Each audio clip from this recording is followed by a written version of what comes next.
Recently we have added the HP and we can pick it up. We're using the Riecast head to check if we have an HP right here. If it's the case, we display this message, press E to pick it up. Now we are going to pick up some weapons, like this one, and also we can throw it using the E key. So make sure to watch my recent episodes on how to use the open and close door system, as well as the HP, and let's dive right into it. So we're going to start this video by searching for some weapons under the Unity Asset Store, and I want to use a rifle. Of course, we want some free assets by selecting free, and I think I'm going to pick up this pack. We're going to use one of these weapons, like this one. To add it to our project, we're going to open it in Unity.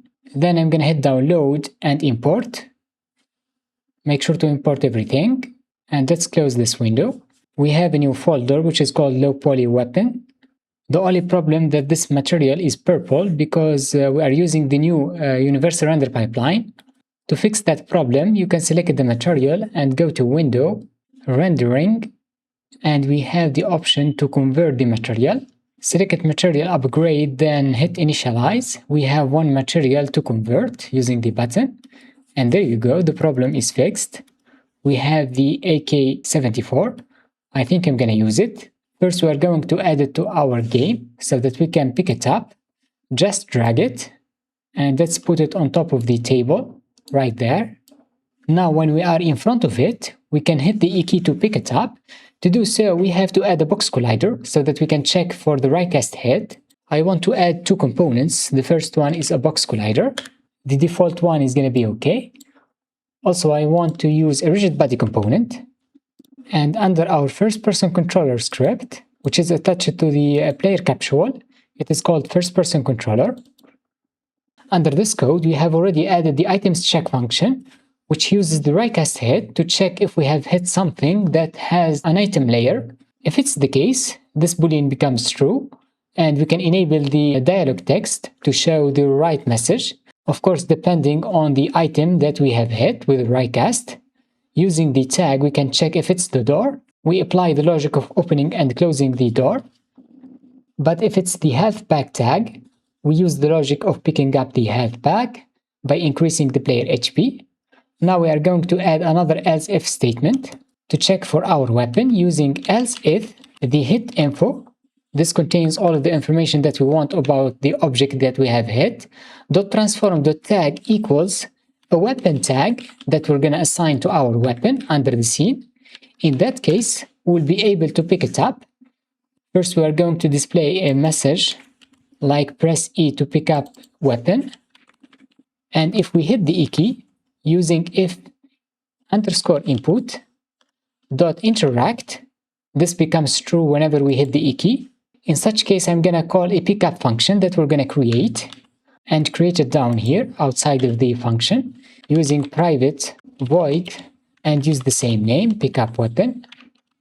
Whenever we hit the E key in front of the weapon, we are going to destroy it and enable the actual weapon that we're going to put under the left arm of our player, and it will handle all of the logic of the shooting or switching between the weapons and so on. But I think I'm going to put it under the left hand index.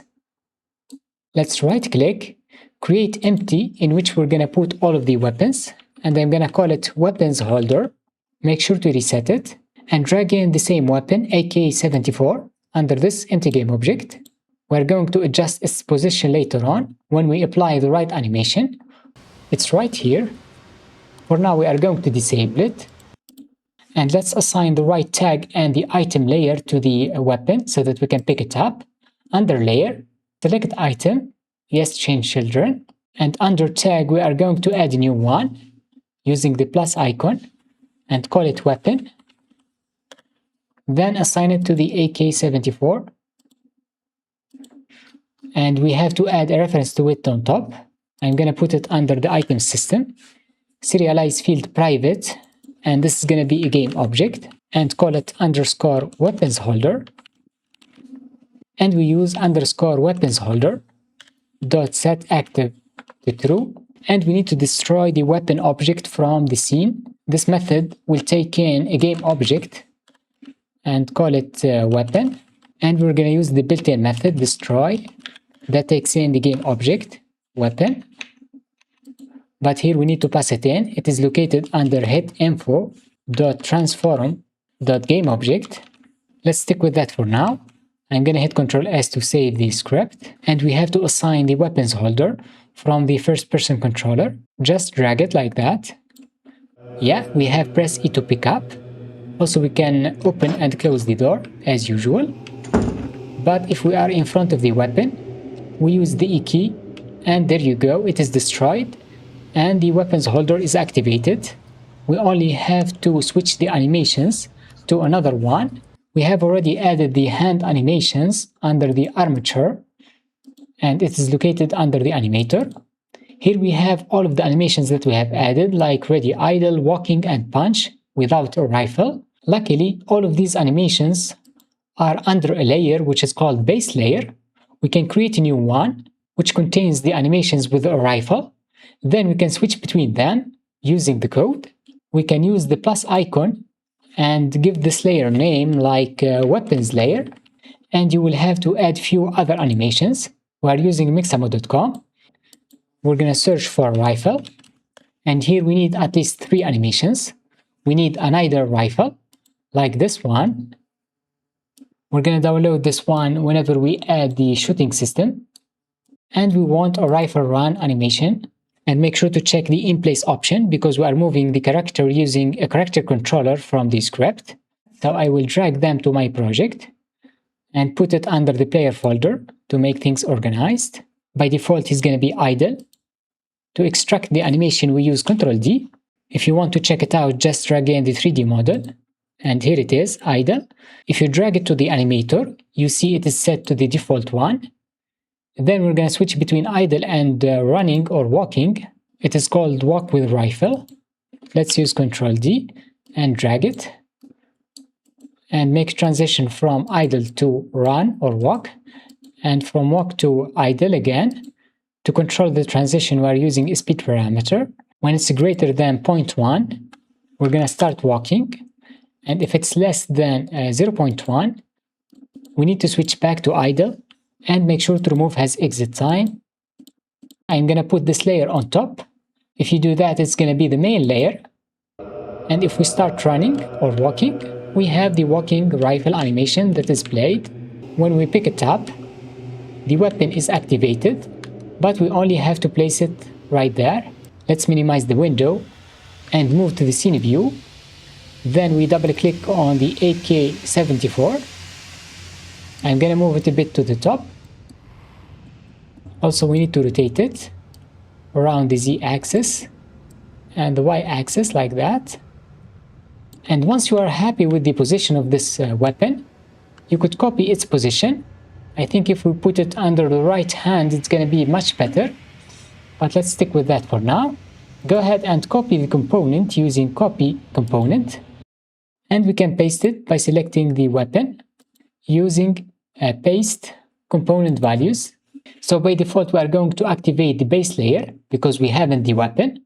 And once we pick it up, we are going to set this as the base one using a function from the animator. Let's get back to our code. We are going to use animator dot set layer weight. This takes in 2 parameters. The first one is the layer index. So our weapons layer has the index 1. And to turn it on or activate it, we are going to pass in 1. Then we're going to use the same method, set layer weight. We're going to set our base layer that has the index 0 to 0. And that's going to disable it. And yep, by default, we have our base layer. If we pick up the weapon using the E key, we have our weapon. And we are playing the other animations, which we have added to our weapons layer. When we hit the E key now, I want to throw the weapon as well. And we have to put this logic under the else so that the player can pick up a health pack whenever we hit the E key and we are in front of the health pack. Also, we have to know whether we have a weapon to throw it. On top, we are going to add another private variable. It's a boolean. And let's call it has weapon. By default, it's going to be false. And each time we pick up the weapon, we are going to change this boolean to true. Now we are going to use the E key by typing if we already have a weapon using has weapon, and we have pressed the E key using _input.interact. We're going to call a throw weapon function. I'm going to create it down here using private void throw weapon. We're going to do the opposite of all of this logic. First, I'm going to change the has weapon boolean to false. We need to disable the weapons holder using set active false. We're going to set the first layer to 1 and the second layer to 0. And the opposite of destroy is going to be creating or instantiating the weapon. We need to add a reference to it on top using serialize field private game object and call it _weapon. Then we're going to instantiate it. We use the instantiate method. This takes in the game object, which is our weapon that we're going to assign from the inspector.